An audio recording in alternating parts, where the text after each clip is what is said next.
ბოლნისში დაფუძნებული პოდკასტური რადიო, სადაც სხვადასხვა თაობა, პროფესია და პერსპექტივა ერთმანეთს ხვდება. ჩვენი რადიო აერთიანებს დიალოგებს, ისტორიებსა და გამოცდილებებს.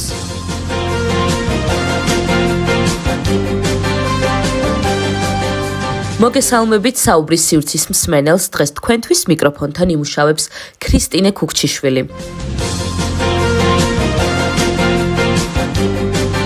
დრო არის, რომ ჩვენს რადიოში ხმოვანი ისტორიები და ამბები გავაჟღეროთ. საუბრის სივრცის ახალ რუბრიკასაც სწორედ ამიტომ დავარქვით ხმოვანი ისტორიები. რუბრიკის შემდეგი სტუმარი არის ქალი, რომელიც ბავშვებს ქართულ ენას მხოლოდ სიტყვებით კი არა, გულით ასწავლის. ლალი დალაქიშვილი ქართულს ასწავლის იქ, სადაც ბავშვების პირველი სიტყვა სხვა ენაზე ისმის. ის სიტყვებს ხიდად აქცევს და ბავშვებს არა მხოლოდ ქართულს, არამედ ურთიერთობებსაც ასწავლის. ეს არის ამბავი მასწავლებელზე, რომელიც ენით აერთიანებს. მოგესალმებით, მე გახლავართ ლალი დალაქიშვილი. სკოლაში მუშაობ კონსულტანტ მასწავლებლად, დაახლოებით 13-14 წლის წინ მოვედი. პირველად აზერბაიჯანულ სკოლაში რომ ქართულის მასწავლებელი ყოფილიყავი, თავიდან ამაზე არ ვფიქრობდი, გულწრფელად გითხრათ, იმიტომ რომ ქართული ენისა და ლიტერატურის მასწავლებელი ვარ და სასერტიფიკაციო გამოცდა პირველად სწორედ ამ საგანში ჩავაბარე. მაგრამ შემდეგ გავიგე, რომ იყო პროგრამა, რომელიც არაქართულენოვან სკოლაში აგზავნიდა კონსულტანტ მასწავლებლებს ენის გაძლიერების თვალსაზრისით. და გადავწყვიტე, რომ ჩართულიყავი ამ პროგრამაში. შესაბამისად, ჩავაბარე მეორე გამოცდაც ქართული მეორე ენის მიმართულებით და აი ამის შემდეგ უკვე წეღარ როგორც თქვი 13-14 წელი ამ სკოლაში ვარ. ჯერ კიდევ ახლა მაგალითად შეიძლება ბევრი ზღვარი წაიშალა ქართულ და არაქართულ სკოლას შორის, მაგრამ მაშინ ნამდვილად საოცარი შთაბეჭდილება იყო, საოცარი იმ გაგებით, რომ სულ სხვა მოლოდინებით მოვედი და სულ სხვა სიტუაცია დამხდა.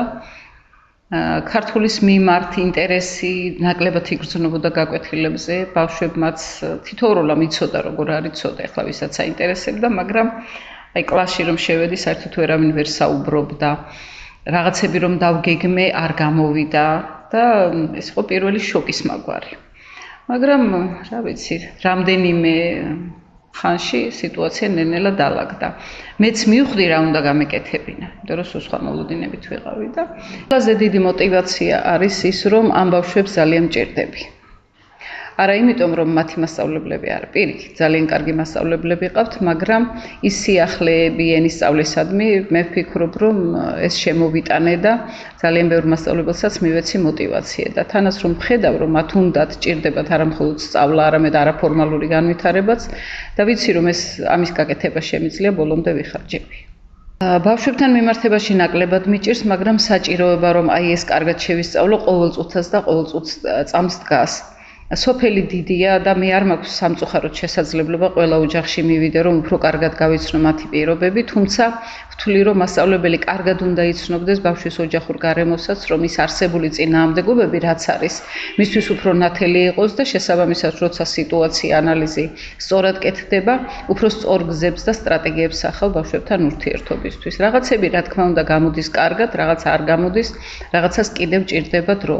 მაგრამ კულტურული განსაკუთრებით ქართულ სექტორზე ვიყენებ ხოლმე ამ კულტურულ განსხვავებულობას, პარალელების გასავლება და აი თუნდაც ახლა ქართულ ლიტერატურაში ისეთი ტექსტებია, რომელიც ამათ კულტურასთან ცოტა არ იყოს შორს არის და ქრისტიანულ კულტურასთან და ვცდილობ ვაჩვენო, რომ ეს არის ინფორმაციის მიწოდება მათთვის ქართულ კულტურაზე და პარალელურად მე უზიარებ ჩემ შთაბეჭდილებას მათ კულტურაზე და ეს ძალიან მეხმარება ხოლმე. ასე რომ კულტურის გარეშე, აი კულტურული ურთიერთობების გარეშე სწავლება მე მგონი რომ არ არსებობს. მე ვიცი, რომ ეს საჭიროება არის და უნდა იცოდნენ და მათმა უმრავლესობამ იცის, რომ ენის სახელმწიფო ენის სწავლა ეს არის მათი საჭიროება. მე ვარ უბრალოდ დამხმარე ამ საქმეში. მათ ჭირდებათ იმისათვის, რომ სახელმწიფო ენას, რომელ ენაზეც მიმდინარეობს ჩვენთან ძირითადი საქმიანობა, კარს უხსნიდეს ყველგან და ყოველთვის და ისინი არ იყვნენ დაჩაგრულები და დათრგუნულები. ნაწილს ეს კარგად ესმის, ნაწილს ჯერ გაცნობიერებული არ აქვს და მე მგონი, რომ ამ მიმართულებით ძალიან ბევრი რამის კიდევ ბევრი რამ არის გასაკეთებელი. იყო დრო, როდესაც უმაღლეს სასწავლებელში, საქართველოს უმაღლეს სასწავლებლებში ისინი არ აბარებდნენ.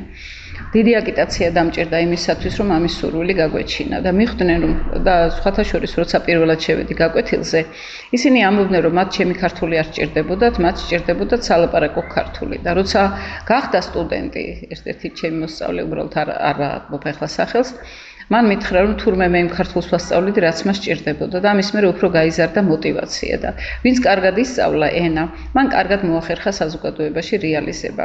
ვინც აქედან წავიდა, ეხლა ისინი ხომ მშობლიურ ენაზე აბარებენ, ვინც აქედან წავიდა, კი ვეუბნები, რომ ენა სჭირდებათ, ენის გარეშე სწავლა გაუჭირდებათ, მაგრამ ვიდრე ადგილზე არ შეხვდებიან წინააღმდეგობას, ვერაცნობიერებენ და ვიცი, რომ ძალიან ბევრი სულ იმას ამბობს, რომ რატომ არ დაუჭირე ლალი მასწავლებელსო და რატომ არ ვიყავი ისეთი აქტიურიო, მაგრამ ბავშვები გვიან ხვდებიან ხოლმე ამ ყველაფერს. ნუ ახლა სკოლა დამთავრებული მე მგონი მაინც ბავშვია.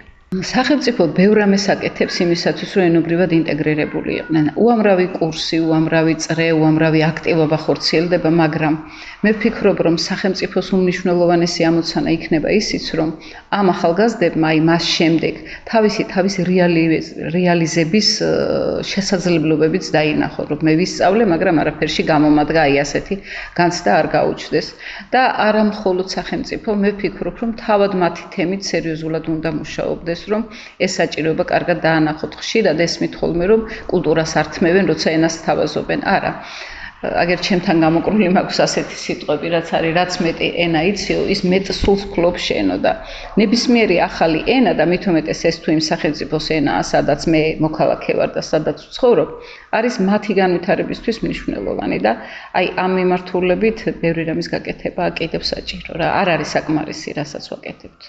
რა თქმა უნდა, რთული ასეთ მომენტში ხანდახან იმედიც კი გეკარგება ხოლმე, მაგრამ თუნდაც ერთი ბავშვისთვის ღირს, რომ ნებისმიერ სირთულეს თვალი გაუსწორო და გააგრძელო. თორე ასეთი მომენტები ბოლო დროს ყველგან არის მთელ ქვეყანაში განათლების მიმართულები და აქაც მათ შორის, იმიტომ რომ კომპიუტერულმა ტექნოლოგიებმა, ტელეფონების შემოსვლა, მის გაჯეტებმა სერიოზულად იმოქმედა მათი განათლების ხარისხი. ეს არ არის ერთადერთი მიზეზი, მაგრამ ერთ-ერთი მიზეზია.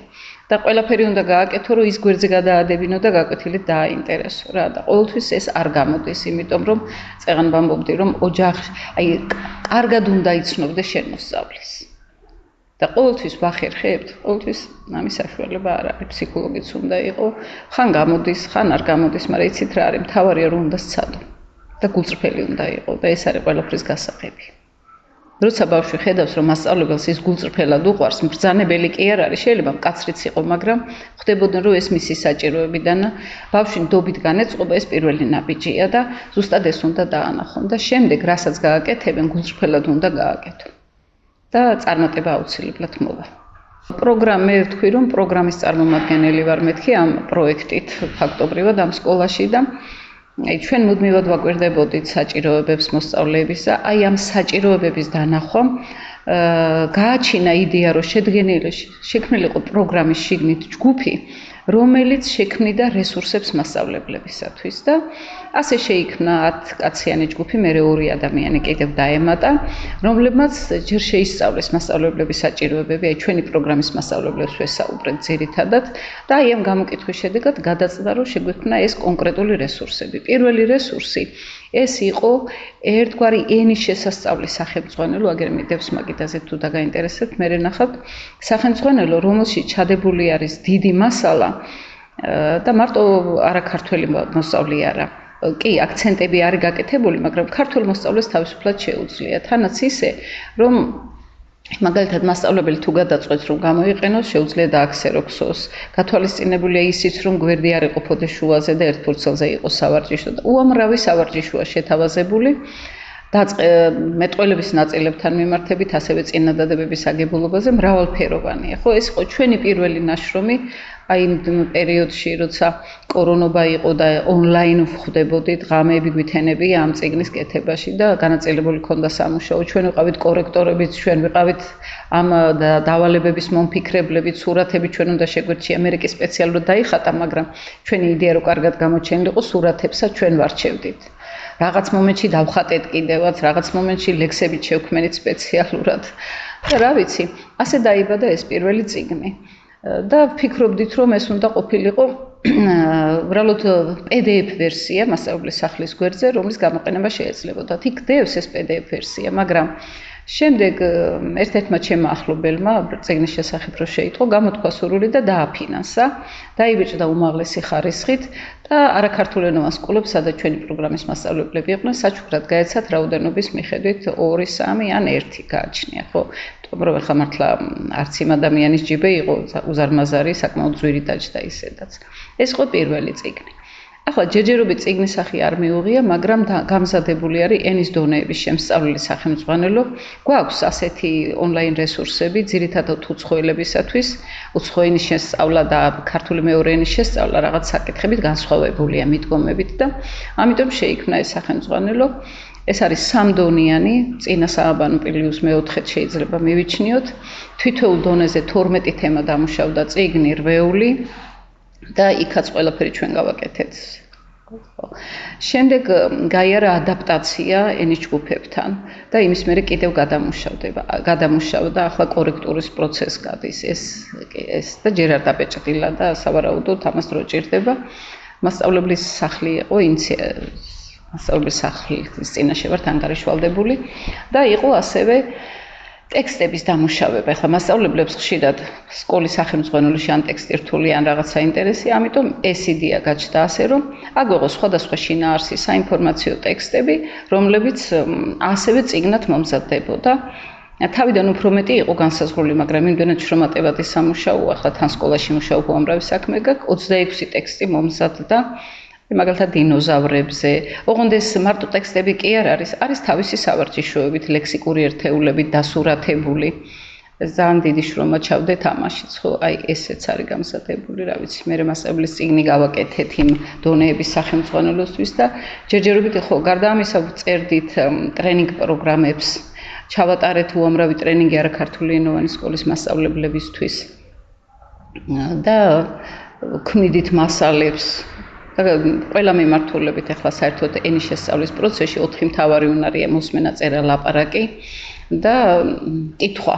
აი ყველა მიმართულებით ჩავატარეთ ტრენინგები, ცალკე კიდე ლექსიკაზე, ვწერდით ვებინარებს, მაშინ როცა ონლაინ სწავლება იყო მასწავლებლების დასახმარებლად. რა ვიცი, ძალიან ბევრი საქმე გავაკეთეთ და ეხლა ვინ როგორ იყენებს, ჩვენთან მაგალითად ვიღაცები იყენებენ და ბავშვებს მოსწონთ ეს წიგნი. ეხლა მეც ვიყენებ თავისთავად ცხადია. ბევრს მივეცი კიდევ რომ სხვა პროგრამებში გამოიყენებინათ და რა ვიცი, მე მგონი რომ გაამართლა რა. თუმცა ახლა შეიძლება ვიღაცამ თქვას რომ რაღაც ხარვეზი და უხარვეზო არაფერი არ არის. მთავარია რომ იდეა განხორციელდა და თავის საქმეს აკეთებს. თორე ხარვეზის გამოსწორება ყოველთვის შეიძლება. რა ვიცი, გეგმები ბევრია, მაგრამ ჯერჯერობით რაღაც გარკვეული მიზეზების გამო შეჩერდა ჩვენი ჯგუფის მუშაობა, იმიტომ რაღაც სხვა პრიორიტეტები წამოვიდა წინ და რა ვიცი, სამომავლოდ რა იქნება ვნახოთ. იცით, საერთოდ მე არ მიყვარს ხოლმე ჩემი თავის წარდგენა რაღაცა ჯილდოებზე და აქაც რომ იტყვიან არ მომასვენეს და იძულებული გავხდი რომ გამეგზავნა და ახლა გავიმარჯვე, საერთოდ ემოციის გამოხატვა ნაკლებად მჩვევია ხოლმე. სიმართლე რო გითხრათ, მენტორი რო გავხდი, მაშინ უფრო დიდი ემოცია მქონდა, შოკივით, იმიტომ რომ იმდენად მოულოდნელი იყო ჩემთვის ეს, იმიტომ რომ მომანიჭეს ministris ბრძანებით და არ ვიცი, კარგ ახალს ვფიქრობდი, რომ მეთქი საიდან გავახსენდი და რა ისეო, რა ვიცი, ახლა შეიძლება რაღაცები გაკეთებული მქონდა, მაგრამ მე ვთვლი, რომ ყოველთვის უფრო მეტის გაკეთება შეიძლება რა. იმ პერიოდში მართლა ძალიან ბევრ აქტივობებს ვატარებდი და აი ძალიან დიდი სიხარული. იცი რა არის? ყველაფერი ფინანსი კი არ არის. ჩემთვის ის არის მთავარი, რომ ვიღაც ხედავს შენ შრომას. მაგიტომ კი არ აკეთებ, მაგრამ მაინც ასიამოვნოა, როცა ვიღაცა ხედავს. და ყველაზე დიდი ჯილდო კი ის არის, რომ ბავშვების თვალებში სიყვარულს ხედავ. ხედავ, რომ უყვარხარ. აი, ჩემთვის მაგალითად ეს აუწონავია. და ბედნიერი ვიქნები, თუ მე ისეთ კბილად მომიგონებენ, როგორც ჩემ მშობლებს, რომლებიც ასევე მასწავლებლები იყვნენ. მოდი ვთქვათ, რომ არც მე ვიცოდი ენა და დღეს ბევრი ამბობს, რომ ქართული არ იცის აზერბაიჯანული და როგორ ასწავლის. აი რობინზონის მაგალითი მახსენდება ხოლმე. არ ესმოდათ ერთმანეთის ენა, მაგრამ გააგებინეს. აი ზუსტად ასე ვცდილობდი, რომ სურათებით ჯერ რაღაცა საწყისი მასალა, პირადი მაგალითით, გამუდმებით ვსაუბრობდი. ეხლაც მყავს მოსწავლეები, ვერ საუბრობენ, მაგრამ ესმით უკვე. იმიტომ რომ დაჟინებით, აი ვცდილობ რომ ახლა რა თქმა უნდა ვისწავლე გარკვეულწილად აზერბაიჯანს რაღაც, მაგრამ არ ვიყენებ ისე აქტიურად. იმიტომ რომ მათი პრობლემა იცით რა არის? ფიქრი ეზარებათ. თუ ბავშვს ფიქრი ეზარება, ენას ისე ვერ ისწავლის და ვცდილობ რომ თუნდაც ერთ სიტყვაზე დავხარჯო 45 წუთი, ოღონდ თვითონ აღმოვაჩინონ რა.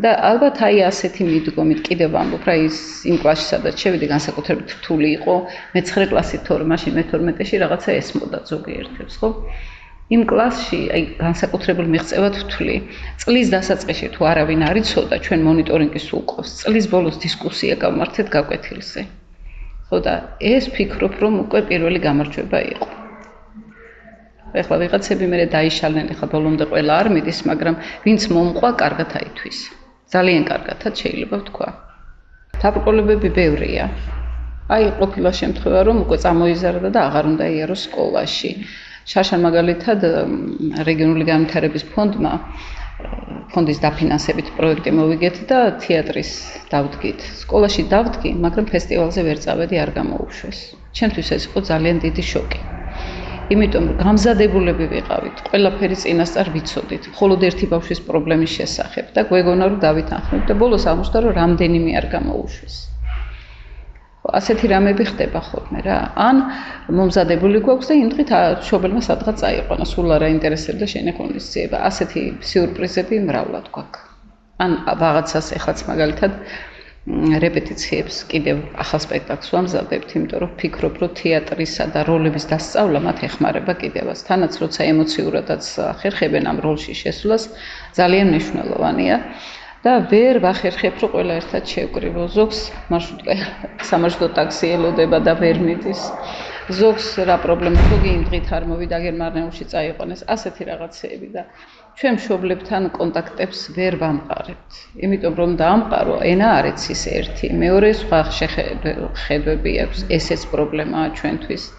და რა ვიცი, ახლა გათხოვებასთან დაკავშირებით იყო პრობლემები. თავიდან ძალიან ტრაგიკულად განვიცდიდი. რაღაცა როლი შევიტანეთ, რაღაცები დაუშვათ გამოგვესწორებინა.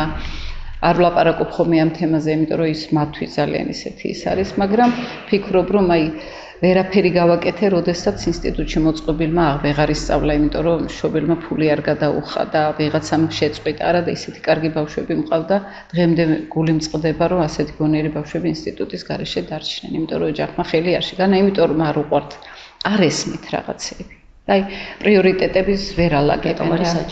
ხო, რატომ არის საჭირო? აი არაჩვეულებრივი მოსწავლეები მყავდა და ძალიან გული მწყდება, რომ შეწყვიტეს მერე სწავლა. კი გახდნენ სტუდენტები, მაგრამ შეწყვიტეს სწავლა. ასე რომ ძალიან ბევრი პრობლემა. რა არის? აი ახლა აქ მე რომ წავიდე, აი არასამთავრობოები მოდიან, ბევრჯერ მომიწვევია, საუბრებს ატარებენ, მაგრამ მე მაინც მგონია თავად მათი წარმომადგენლები უნდა ატარებდნენ ამ საუბრებს, მეტი ავტორიტეტი აქვთ. შეიძლება ჩვენ სკოლაშიც იყვნენ მაგალითად მასწავლებლები, რომლებიც სხვანაირად ფიქრობენ. და არა ისე როგორც უნდა ფიქრობდეს. ხო, იმიტომ რომ ეს მენტალობაა ჩამოვალ სოფელი რა სიტყვის. ძალიან ღრმა ჩამჯდარი მენტალობაა, ხო და ვიღაცებმა დაძლიეს ეს და შვილებსაც ხელი შეუწყეს, ძალიან კარგად წამოვიდნენ, მაგრამ მაინც აი ფიქრობ ძალიან დიდი დრო ჭირდება, რომ ზოგადად ეს ჩამოყალიბდეს რა. თავად ბავშვებსაც დიდი ინტერესი მე ზოგიერთებს უმაღლესი არა აქვთ, ხო, ახლა რა ვიცი, ვეუბნები ხოლმე, რომ თუ უმაღლესი არ გინდა, იქნება პროფესია ისწავლო, რომ არ დაიკარგო. ცოტა ეზარებათ, მაგრამ ახლა არ ვამბობ, რომ ეს ამათი პრობლემაა, სიზარმაცე დღეს ზოგადი პრობლემაა, ხო და მე მგონია, რომ კარგი პროფორიენტაციაზე წარმართული მუშაობა უნდა, მაგრამ მე რო ახლა ესენი ყოველდღე და ხშირად წავიყვანოს სადღაც. ამასაც ბევრი ხარჯი, ის ტრანსპორტი გჭირდება, მშობლის თანხმობა გჭირდება, ბევრი სირთული გვაქვს ერთი სიტყვით რა. ახლა ცოტა შორიდან წამოვიწყებ, ახლა გავდივართ ლინდა მალალიხანთის ტექსტ თევზი ხეზი. ხო, რომელიც აი დაუძლეველი პრობლემების დაძლევაზე არის მიმართული, ხო და აი ზუსტად მაგაზე ვესაუბრები, რომ არ არსებობს წინამდებობა, რომელსაც ვერ დაძლევ და ხედავ რომ მოსწონთ ეს. აი მე ვფიქრობ, აი ბავშვებს ზუსტად ამას ვეუბნები, რომ თუ გაქოცნება, არასოდეს არ უნდა დანებთ. და ეს ოცნებები კიდე შენს ქვეყანაში პირველ რიგში ენის შესწავლით დაიძლევა, თორემ შენი კულტურას რო შეინარჩუნო, ამისთვისაც ენა გჭირდება ისევ ქართული. იმიტომ რომ მეტი კავშირებია და იზოლირებულად ვერასოდეს ვერ იქნებიან ბედნიერები. ჩვენი ქვეყანა ასეთი.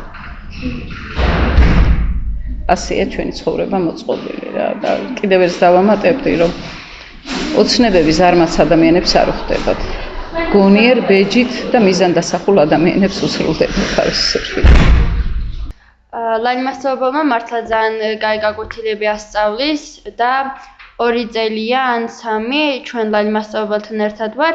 მართლა ძალიან დიდი რაღაცეები გავაკეთებთ ერთად და რა ვიცი, მართლა ძალიან კაი მასწავლებელია, მართლა ძალიან კაი რაღაცები ასწავლის და ეს ჩვენი მომავალისთვისაც ძალიან კაია, რომ უკვე ჩვენ ვიცი რა უნდა გავაკეთოთ, ან ჩვენ უკვე ვიცი, რომ მაგალითად რაღაცა შენ არ იცი, მაგრამ შენ უნდა ისწავლე ის რაღაცა და ეს არ არის ცუდი რაღაცა, უნდა ისწავლე რა და მართლა ლალი მასწავლებელმა ჩვენ ძალიან მიყვარს ლალი მასწავლებელი, რა ვიცი, ძალიან კაი მასწავლებელია. ჰარმონია ჯგუფს აქვს 5 ეს კლუბი და იქაც ჩვენი სოფლის ახალგაზრდებისთვის რაღაცები გავაკეთოთ, რომ კიდევ ისინის მომავალი ცხოვრებისთვის რაღაცა კაი რაღაცები ასწავლეთ ჩვენ. ესე ეკოლოგია კლუბი არის სპორტი, ტექნოლოგია, ხელოვნება და გართობის ჯგუფი არის და იქ კიდევ ჩვენ თან რაღაცები, თამაშები გვაქვთ, თან რაღაცები, ასე იგი, ასწავლს ბავშვებს ინთემებში. რა ვიცი, ასეა. შენ გასაპირებ მომავალში, აი, რა გეგმები გაქვს, რა გინდა რომ იყო? ექიმი მინდა, მაგრამ მასწავლებელიც მინდა. ლალი მასწავლებელია თუ მეგობარი? ველა არის, მასწავლებელი, ფსიქოლოგი არის, დედა არის. რა ვიცი, ყველა არის. ძალიან კარგი მასწავლებელი და ძალიან მიყვარს. საინტერესოა შენთვის სპექტაკლზე მუშაობა, როგორც ახლა პირველად. ძალიან კარგად არის, ძალიან აქტივიტი არის. და ჰარმონიაზე რას გვეტყვი, აბა? ძალიან კარგი არის ახალგაზრდებისთვის, იმიტომ რომ ბავშვები აქტივი არის, რამე სწავლობს, გაკეთებს, მუშაობს, ძალიან კარგია. ძალიან კარგი. აი, სხვა ბავშვებს რას ეტყოდი? ვისაც თქვათ უნდა რომ შემოგიერთდნენ თქვენს ჯგუფში ან თუნდაც უნდა რომ ქართული ენას დაეუფლონ, ისწავლონ და ასე შემდეგ. აი, რა რჩევებს მისცემდი? ქართული ენა ძალიან ვაძებნადე. მნიშვნელოვანი არის. იმიტომ რომ თქვენ საქართველოში ცხოვრობს და ძალიან მნიშვნელოვანია.